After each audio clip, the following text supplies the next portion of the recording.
Graças, pais queridos, tudo bem com vocês?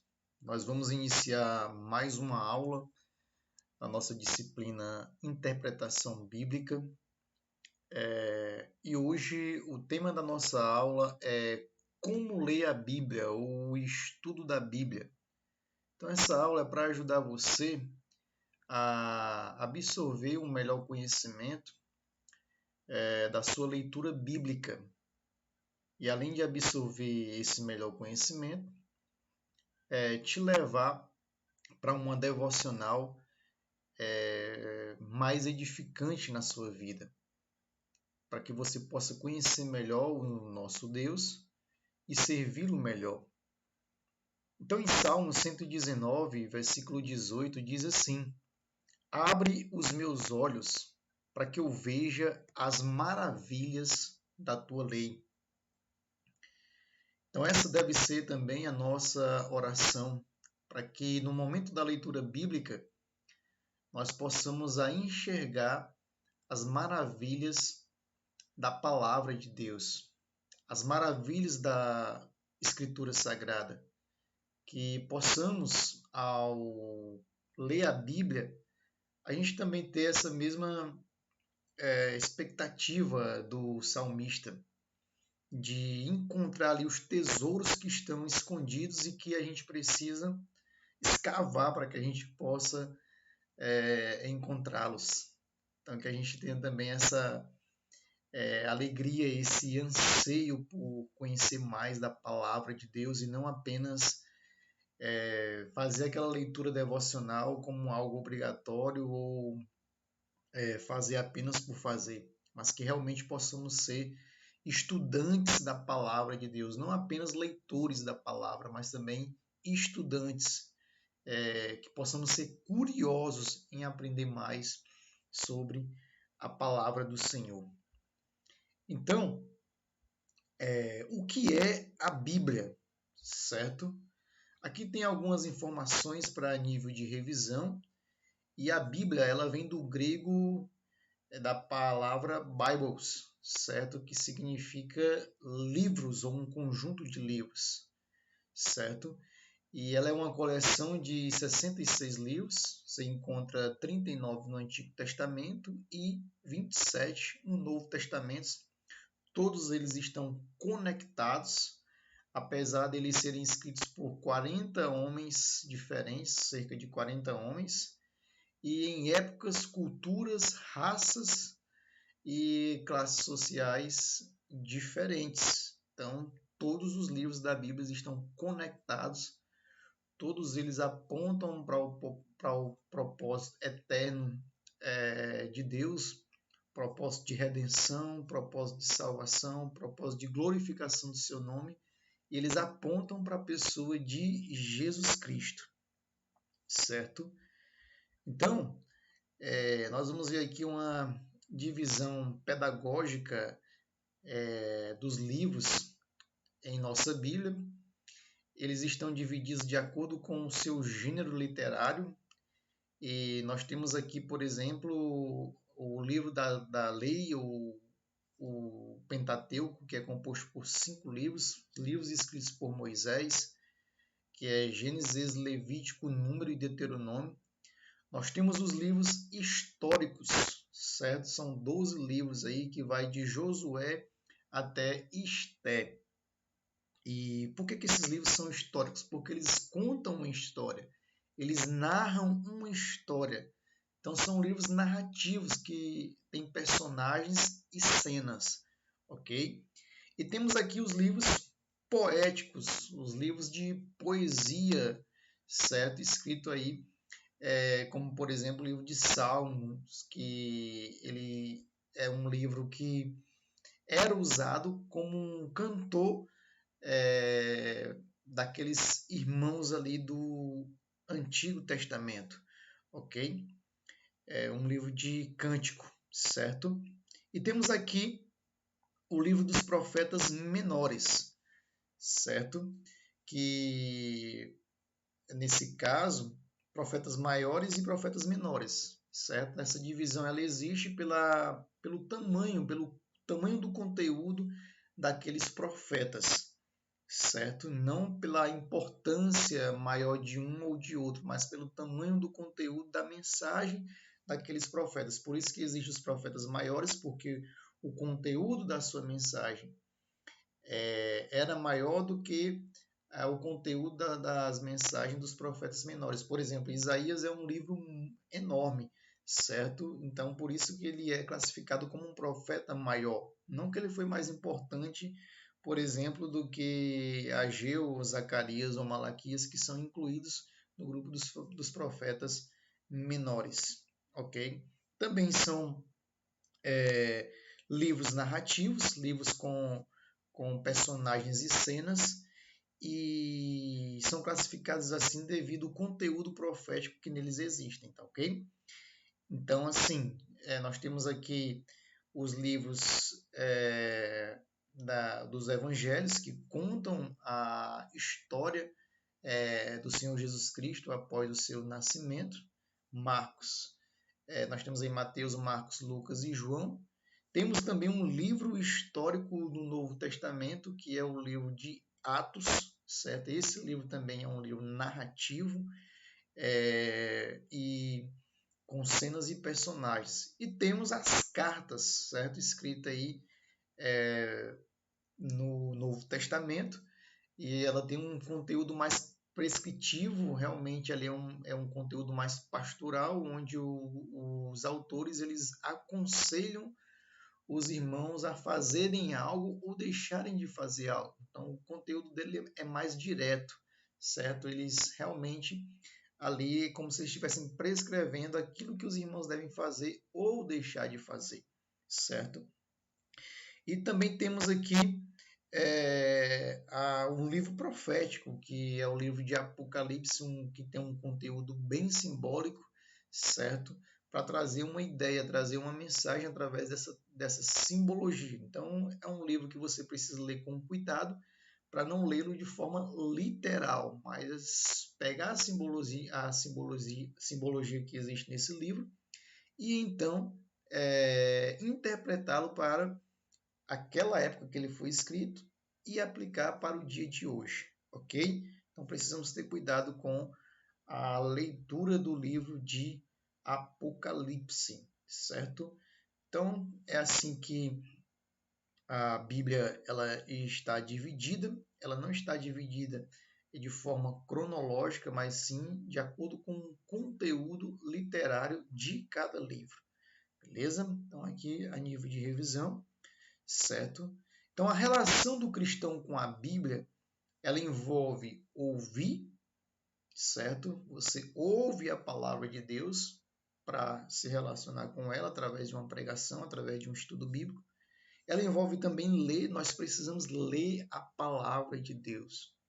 E precisamos ler essa palavra todo dia para que possamos memorizar, para que possamos guardá-la em nosso coração, em nossa mente, porque esquecemos com facilidade. Então, sempre é interessante e importante nós lermos e estudarmos a palavra do Senhor para que possamos memorizar e meditar no que Deus fala através dela, aplicando essa mensagem que se encontra nela à nossa própria vida, ok? Então que possamos realmente sermos estudantes da palavra de Deus, amarmos a palavra de Deus, ansiarmos pela palavra de Deus.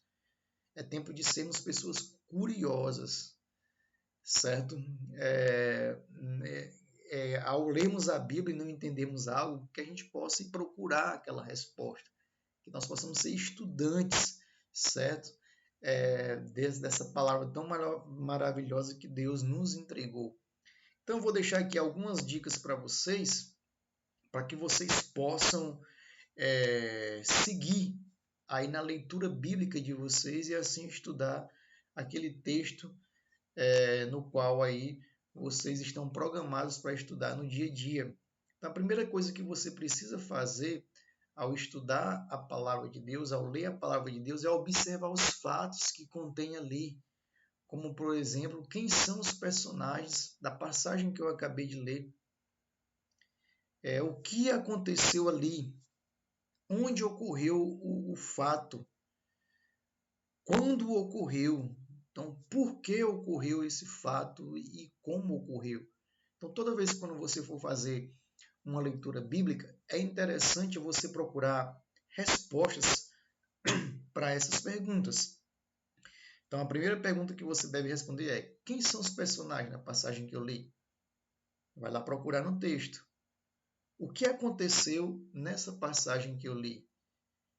Onde ocorreu o fato? Quando ocorreu?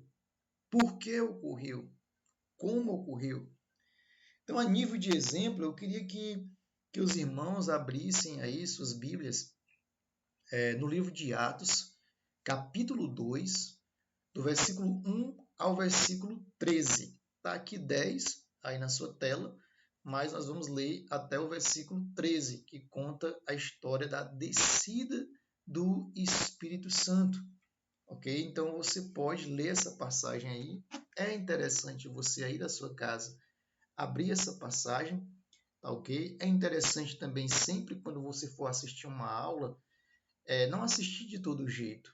Assista essa aula com um caderno ao seu lado, assista essa aula com uma caneta do seu lado para você anotar dúvidas, perguntas, certo?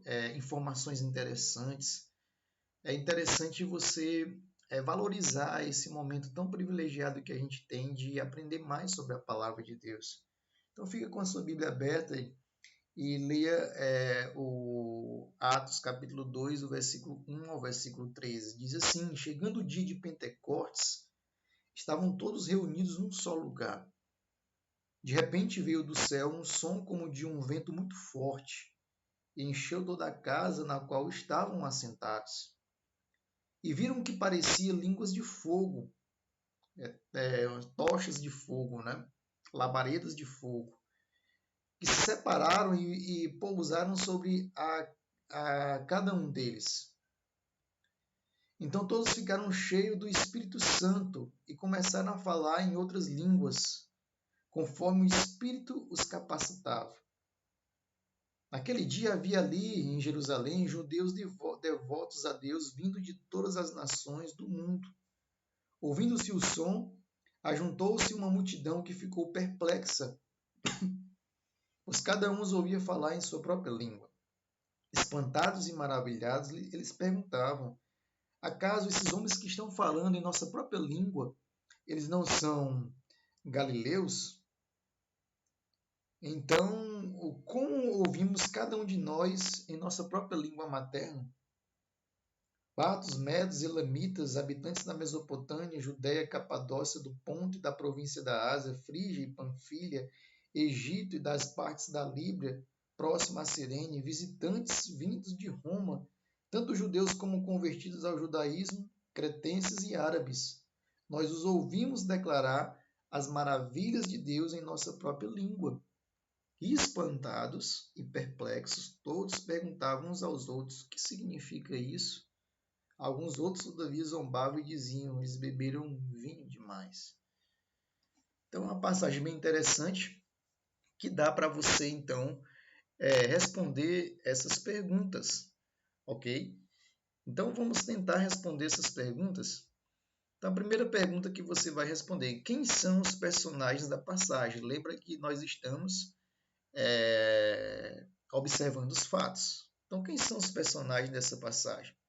A resposta aqui é o grupo de 120 discípulos, juntamente com os apóstolos, né? Incluso nesses 120. Você pode encontrar essa resposta em Atos capítulo 1, versículo 15, que eles estavam ali reunidos na casa de algum irmão próximo ao templo, esses 120 discípulos, aguardando a promessa do Senhor Jesus, que seria a de enviar o seu Espírito Santo para capacitar a sua igreja. Então, esses são os personagens. Só que havia outros personagens. Haviam os judeus devotos a Deus, vindo de todas as nações, segundo o versículo 15, 5 do capítulo 2.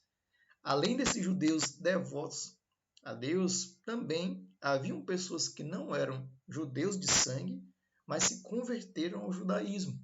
Por isso estavam ali com esses judeus. Então, essa primeira pergunta a gente respondeu sobre os personagens. A segunda pergunta é o que aconteceu exatamente ali? Então, o que aconteceu é que o Espírito Santo ele foi derramado sobre esses 120 discípulos.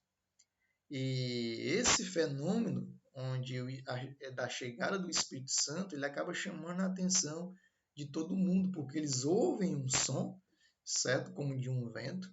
E além de ouvir o som, aqueles irmãos começaram a proclamar o Evangelho na língua de cada judeu que estava ali, vindo de todo mundo, para cultuar a Deus ali no templo de Salomão, em Jerusalém.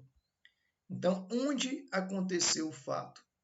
O fato ali, o derramamento do Espírito Santo aconteceu em Jerusalém, ali no templo de Salomão. Então, havia muita gente ali. Tanto é que quando Pedro se levanta para explicar o que aconteceu, cerca de 3.000 pessoas se convertem a Cristo Jesus. Então a gente acredita também que muita gente não se converteu. Então havia mais de 3.000 pessoas. Ok?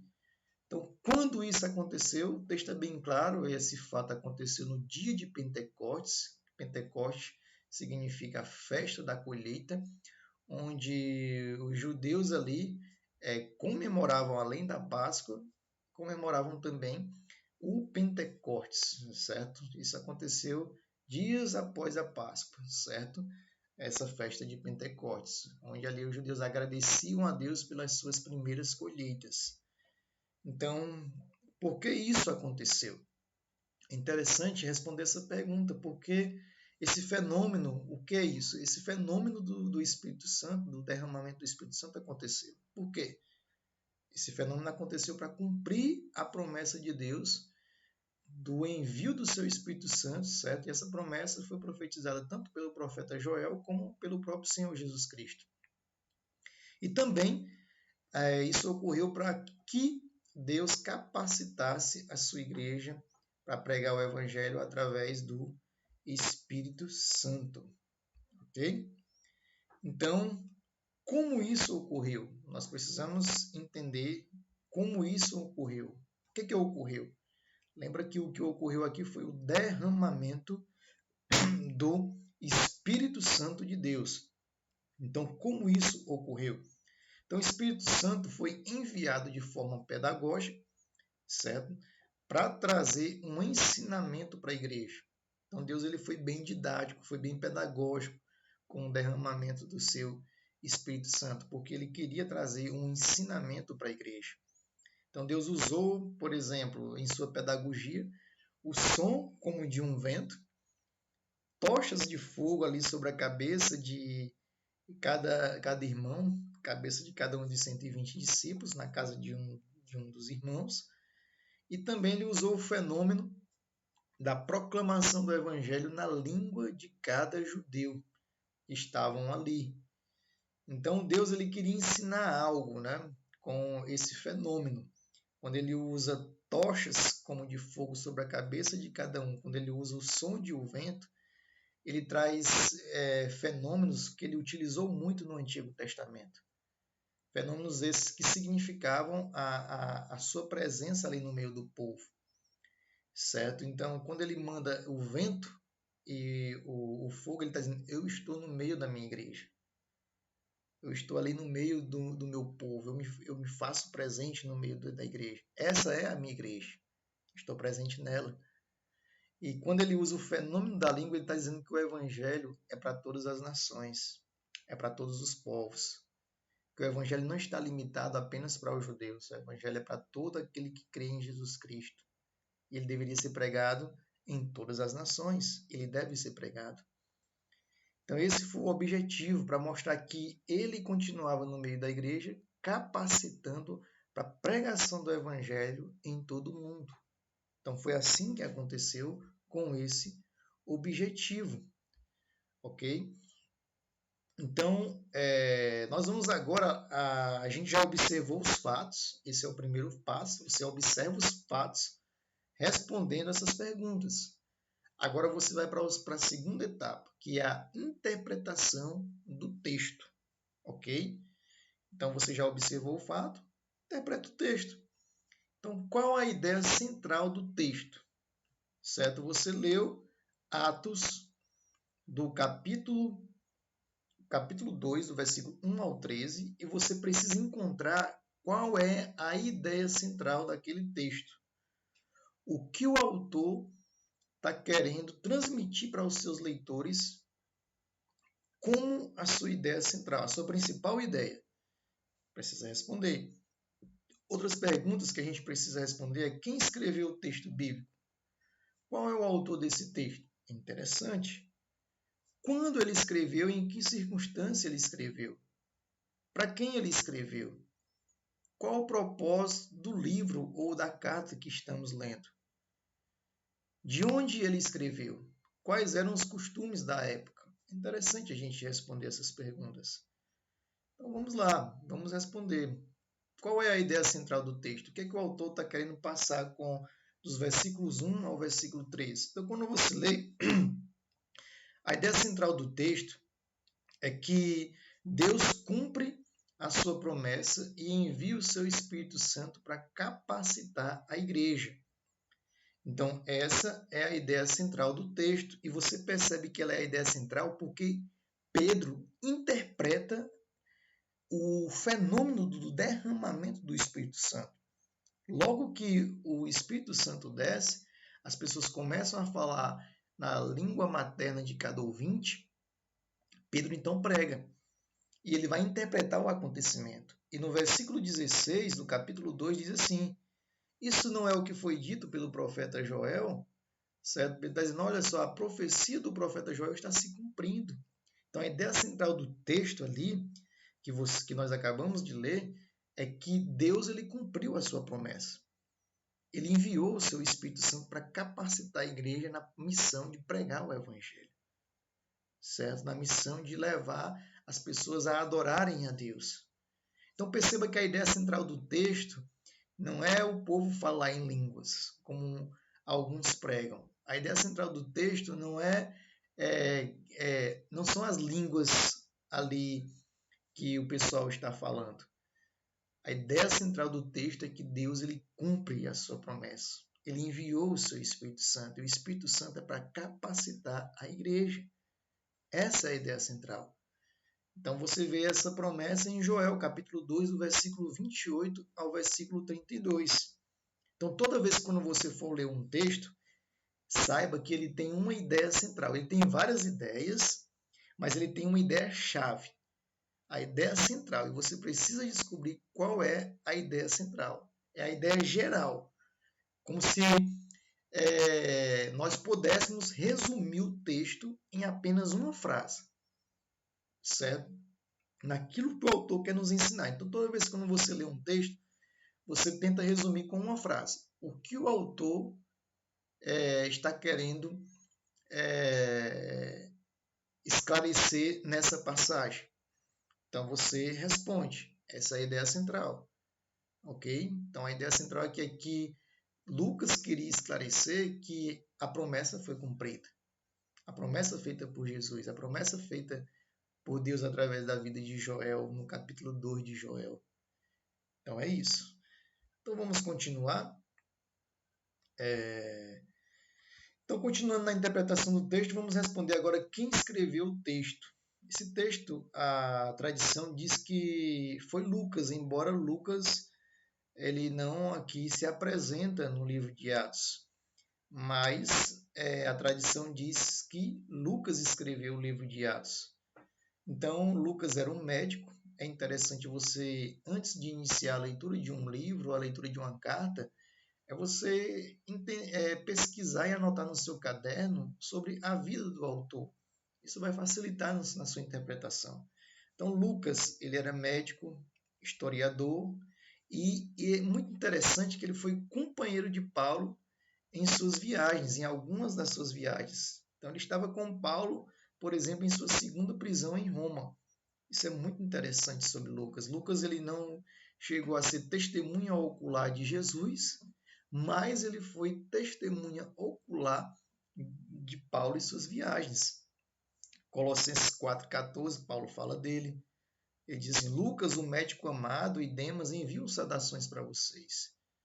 2 Timóteo 4,11, Paulo fala dele, então ele diz assim, ó, aqui nessa minha situação só Lucas está comigo. Então, Lucas era um amigo e camarada de Paulo. Então, Filemon, versículo 24, diz assim, Epáfras envia saudações, assim também como Marcos, Aristarcos, Demas e Lucas, meus cooperadores. Então, Lucas era um cooperador de Paulo em suas viagens, era um companheiro de Paulo, ok? Então, quando foi que Lucas escreveu esse livro, certo? Ele escreveu no primeiro século da igreja primitiva, onde o Império Romano dominava naquela época, né? Era o grande império que dominava com o seu poder político e também com o seu poder religioso e opressivo, ok? Então, para quem ele escreveu? No versículo 1 do capítulo 1 de Atos, Lucas ele apresenta ali o seu destinatário como Teófilo, certo? Possivelmente Teófilo era um homem rico, membro da nobreza romana ou ocupante de um alto posto do governo romano. Era um homem de grande importância para o Império Romano. Então, é interessante também que há uma especulação de que Teófilo era um homem piedoso, um homem que tinha um relacionamento com Deus de forma saudável.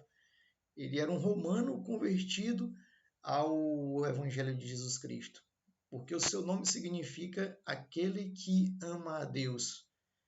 Então, possivelmente, seus pais eram cristãos, porque é interessante que um pai colocar o nome do filho dessa forma, né? Aquele que ama a Deus, e esse era um costume dos judeus, certo?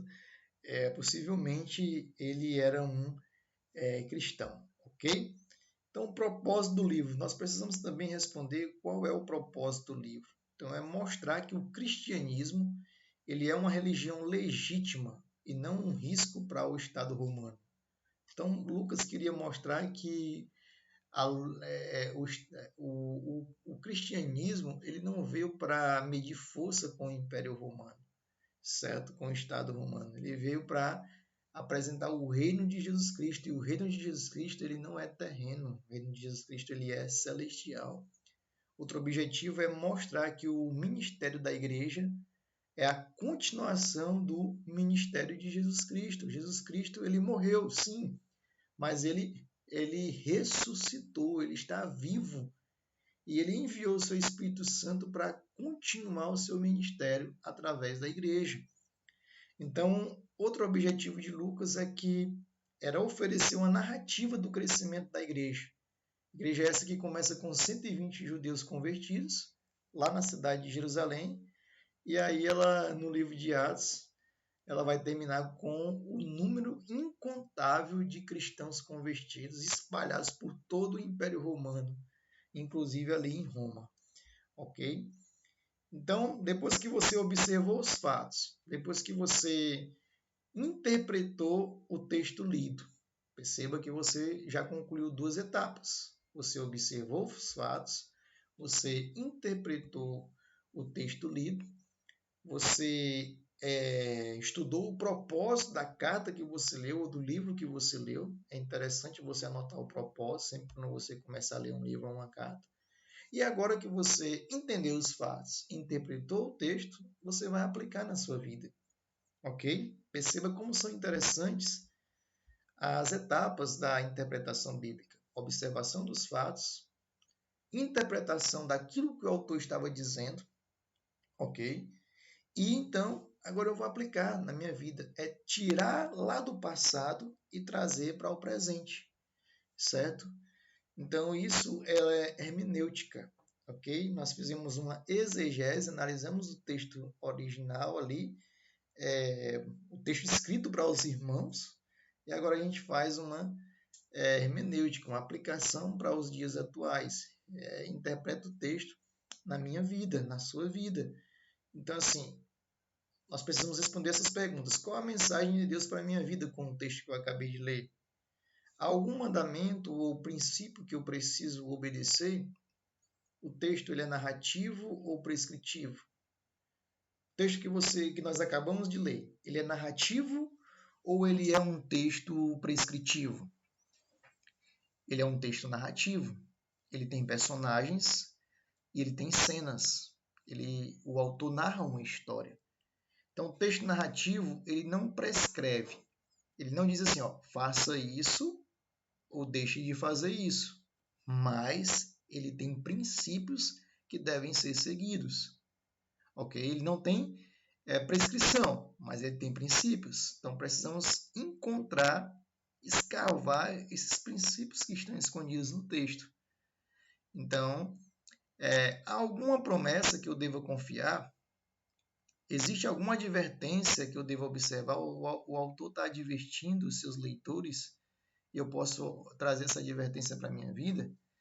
Então, precisamos também responder essas perguntas. Então, vamos lá. Qual a mensagem de Deus para a minha vida? Primeira pergunta. Com esse texto que eu acabei de ler, qual a mensagem de Deus para a minha vida? É que Deus envia o seu Espírito para capacitar a sua igreja para a pregação do Evangelho de Jesus Cristo. Então, essa é a mensagem de Deus através do texto que eu li. Deus envia o seu Espírito e ele envia para capacitar a igreja para pregar o Evangelho. Eu sou a igreja. Então, ele enviou um Espírito para me capacitar, para que eu possa pregar o Evangelho. Essa é a mensagem para a minha vida. Aí a segunda pergunta é: há algum mandamento ou princípio que eu preciso obedecer? Certo? Então, assim um princípio que eu preciso obedecer. Porque se eu sou um salvo em Cristo Jesus, eu sou selado com o seu Espírito. O Espírito é para todo aquele que crê. E porque eu sou selado com o Espírito, eu tenho a missão de fazer mais discípulos para Jesus. Porque foi por isso que Deus, um dos motivos que Deus enviou o seu Espírito. Então, esse é o mandamento ou princípio que eu preciso obedecer. Eu devo fazer discípulos. Então, há alguma promessa que eu deva confiar? Sim, a promessa é que Deus enviou o seu Espírito para estar com a sua igreja, capacitando-a para cumprir a sua missão. Então, essa é a promessa que eu devo confiar. Deus enviou o seu Espírito. E por que ele enviou o seu Espírito? Para estar com a igreja. Nós não estamos sozinhos. Você não está sozinho em dias difíceis. Você não está sozinho para fazer a missão que Deus entregou para você. O Espírito Santo está com você. E ele está capacitando você para cumprir essa missão, para levar a Cristo aos seus familiares, para levar a Cristo aos seus colegas de trabalho ou de universidade, para levar a Cristo aos seus vizinhos, para levar a Cristo às nações. Então, essa é a promessa que eu devo confiar. Então, existe alguma advertência que eu preciso observar? No texto lido, se você ler do 1 ao 13, ele não há nenhuma advertência. Mas se você continuar na outra cena, que nós estamos diante de algumas cenas, e logo na outra cena é a pregação de Pedro. Nessa cena existe uma advertência de Pedro. No versículo 38 do capítulo 2, ele diz assim: arrependam-se para o perdão dos seus pecados e receberão o dom do Espírito Santo. Então, na passagem que nós lemos, não há uma advertência. Mas na minha segunda devocional, na minha segunda leitura do outro dia, quando você for ler, aí você vai encontrar uma advertência no versículo 38, que é a advertência que nós precisamos nos arrepender para que possamos receber o perdão dos nossos pecados. E assim nós possamos receber o Espírito Santo. Então, essa é a advertência. Deus nos chama para uma vida de arrependimento, uma vida de abandono dos nossos pecados, para que assim nós recebamos perdão por esses pecados e recebamos a presença do Espírito Santo em nossa vida. Então, só aquele que se arrepende, ele tem o Espírito Santo na vida dele e tem o perdão dos seus pecados. Ok? O orgulhoso ainda não tem o Espírito Santo, porque ele se acha bom demais, ele não precisa de Jesus. Ele não recebeu o perdão ainda. Ok? Mas o humilde, ele tem o Espírito Santo. Ele se arrependeu, ele se humilhou diante de Jesus. Ele tem os seus pecados perdoados. Então, vamos continuar aqui. Estamos quase finalizando a nossa aula. Então, a gente já aplicou o texto, certo? Em nossa vida. Perceba que nós observamos os fatos, nós interpretamos o texto na época dos destinatários de Lucas e nós aplicamos o texto em nossa vida. Então, são esses os passos que você precisa seguir. Se você fizer isso em todo devocional que você for fazer, você vai ser muito abençoado. Mas você precisa fazer. Isso tem que ser uma rotina, ok? Então, vamos finalizar a nossa aula só deixando aqui alguns princípios para um bom estudo bíblico que você precisa fazer. Então, você precisa separar o melhor local e o melhor horário de estudo bíblico, ok? Então, separe onde você se concentra melhor. Então, compre uma mesa, coloque ela dentro de um quarto, de um escritório, pega ali o teu ventilador, liga ele, se desliga um pouco do celular e abra a Bíblia. Pega um papel, uma caneta, abra o notebook, abra o PowerPoint ou Word e vai anotando as informações principais, como se você fizesse essas anotações para explicar para uma outra pessoa, para o teu discípulo, para a pessoa que você quer evangelizar, para a pessoa que você está fazendo um estudo. Então é interessante você fazer isso em seus devocionais. Separe o melhor local, o melhor horário. Você costuma absorver melhor conhecimento pela manhã, ou à noite, ou à tarde. Você sabe qual é o seu melhor local e o seu melhor horário, ok? Outro conselho é que tenha em mãos uma caneta e um caderno de anotações. Se você somente lê, você vai esquecer. Então você precisa anotar para que quando você esquecer, você vai lá na folha de anotação e lembra daquela passagem que você acabou de ler e anotou o seu estudo. Vai ficar guardado ali para que daqui 1 ano, 2 anos, está anotado ali. E você não vai esquecer, ou quando você esquecer, você vai lá e tira a sua dúvida daquele texto que você leu. Então, compre um bom comentário bíblico. Nós temos aqui o comentário bíblico Vida Nova, que contém todos os livros da Bíblia comentados. Então, ele é um bom comentário. Você pode comprar esse comentário para ajudar você a entender melhor o livro que você está lendo, a carta que você está lendo. Se você gosta de algo mais robusto, você pode comprar comentários bíblicos de livro por livro, como esse comentário aqui expositivo de Hernani Dias Lopes. Ele é muito bom, esses comentários aqui de Hernani Dias Lopes. Então, tem um comentário para cada livro. Então, ele é mais específico ainda, certo? Ele é muito bom. Então, se você quer algo mais resumido do que comentários, aí você, então, pode comprar uma Bíblia de estudo, que ela vai trazer o resumo dos comentários, certo? E são mais baratas, certo? Aliás, algumas dessas Bíblias são praticamente do mesmo valor do comentário bíblico Vida Nova, aquele que tem todos os livros, ok?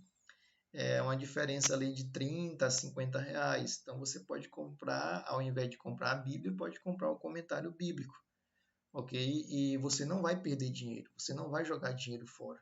Você vai investir na sua vida espiritual, no seu conhecimento da palavra de Deus. Então, duas Bíblias aqui que eu acho interessante que você poderia comprar é a Bíblia de Estudo de Genebra e a Bíblia de Estudo da Fé Reformada.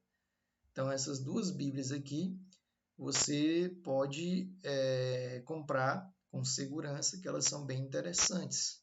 Vão ajudar você no seu crescimento, ok? Então, assim, outro conselho que eu queria deixar para você é que você também pode estudar na língua original. E aí já é bem mais interessante. Você vai ler o texto no original, certo? Para entender melhor o significado de cada palavra, certo? Nós temos aqui um livro que é o Antigo Testamento Interlinear, que é o hebraico com o português. Então tem o texto hebraico e tem logo embaixo o significado de cada palavra. Você vai fazendo aí a sua leitura e a sua interpretação. Nós temos aqui o grego também interlinear, que é o Novo Testamento em grego, com o português embaixo. Então é bem interessante para você ter um conhecimento da palavra no original, certo? E você fazer a sua própria interpretação, porque essas Bíblias elas foram traduzidas de acordo com a interpretação e estudo do autor da tradução. Então, com o texto no original, você faz a sua própria tradução. É bem interessante, ok? Então, outra coisa, outro conselho é sempre que você lê a Bíblia, você lembra que ela é um livro inspirado pelo Espírito Santo. Então, não adianta nada a gente ter todos os recursos, seguir todos os passos da interpretação bíblica e não ter uma vida de oração. Porque é o Espírito Santo quem nos revela o texto. É o Espírito Santo quem nos revela aquilo que Deus quer esclarecer para a nossa vida. Então, jamais a profecia teve origem na vontade humana, mas homens falaram da parte de Deus, impelidos, inspirados pelo Espírito Santo. O Espírito Santo soprou a Escritura Sagrada no coração do homem para que ele escrevesse. Então, quando o Espírito da verdade vier, ele os guiará a toda verdade. Então, quem nos guia em toda verdade através da leitura bíblica é o Espírito Santo. Então, sempre quando você for fazer a sua leitura bíblica, ore. Coloque o seu joelho no chão, ore. Peça a Deus para que Ele possa iluminar o texto, para que você possa entendê-lo. Ok? Então, eu queria finalizar com essa frase de Billy Graham. A Bíblia é mais atual do que o jornal que vai circular amanhã. Certo? Ela é muito atual. Ela é atual. Ela foi atual para a geração passada. Ela é atual para a nossa geração e ela será atual para a geração dos nossos filhos.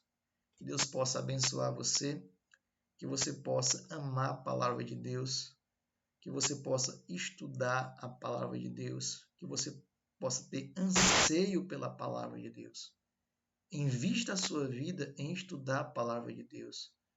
Invista o seu dinheiro com livros que te ajudem a compreender melhor a palavra de Deus. Que Deus te abençoe.